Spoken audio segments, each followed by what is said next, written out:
NJP পার হয়ে নেচাবাদী এবং রাঙাপানি স্টেশনের মধ্যে কাঞ্চনজঙ্ঘা এক্সপ্রেস ভয়াবহ দুর্ঘটনার কবলে। একটি মালগাড়ি ট্রেনটিকে ধাক্কা মারলে লাইনচ্যুত হয়।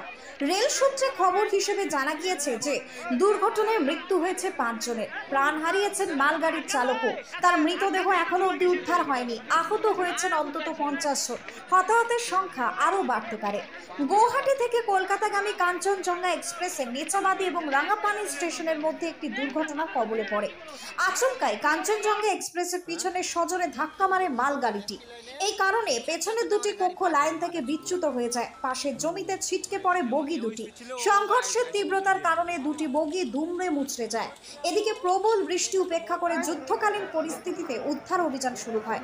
বর্তমানে ওই লাইনে ট্রেন চলাচল বন্ধ রয়েছে। ঘটনাস্থলে পৌঁছেছে বিপর্যয় মোকাবিলা বাহিনী।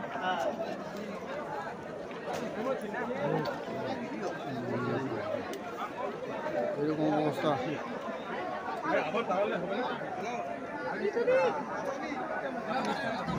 Bureau report, Hili news Bangla.